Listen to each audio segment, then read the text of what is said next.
Today we're looking at the evolution of Triumph seat tracks from the TR3 to the TR4 to the TR6. I happen to have a pair of these on the eBay now, and I plan to put this on eBay soon, so this is my last chance perhaps to consider all the Triumph seat track possibilities. So we'll start with the TR3, and often in ads on the eBay people will claim that TR3 and the TR4 are somehow interchangeable. But if you look at the TR3, you can see the seat's held down by 8 nuts on studs coming up from the movable part of the seat track. It's got the sideways moving adjustment lever here, and the adjustment levers are always outboard. So on the passenger side it's near the door, on the driver's side also near the door. Now under the seat looks something like this.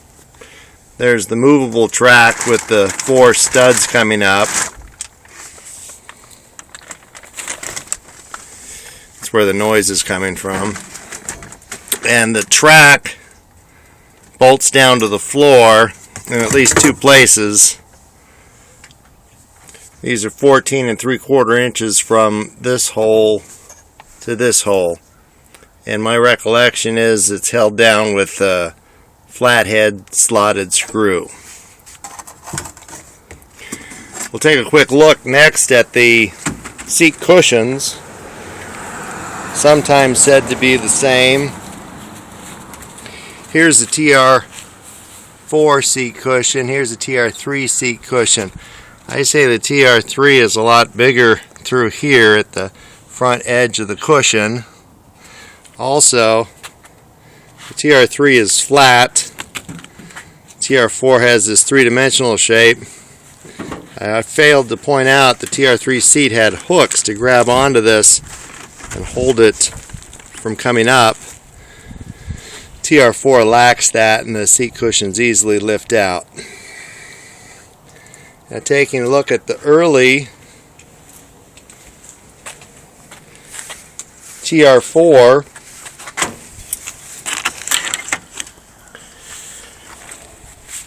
the seat's held down with just 4 nuts in an asymmetrical pattern. The seat adjuster doesn't move sideways, but instead it rotates, but again is always on the outboard side. So the driver's side is next to the door, the passenger side adjuster is next to the door. And these seats are handed. There's a passenger side seat and a driver's side seat. We'll take a look at the tracks in a moment here.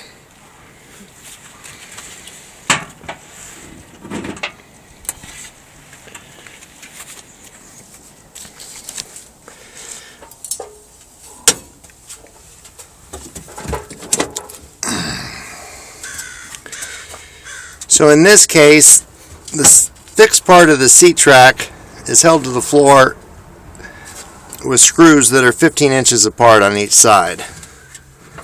But it doesn't form a rectangle, it's in a parallelogram shape. Then the studs that hold the seat down on one side are 13 5/8 apart, but on the other 14 3/16. Compare that to the TR3 system of 14 3/4 inches. You can see it doesn't match at all. Plus, these early TR4 tracks are in an angle to the car, where the TR3 was more or less parallel to the direction of the car travel. I happen to need another set of these. If anyone watching this video can hook me up with another set of these, it would be a great help to me. Moving on, the later TR4, and I'll say apparently because I don't own one, use this arrangement of seat track, which is different from this arrangement of seat track, which I believe is TR6. The differences I see: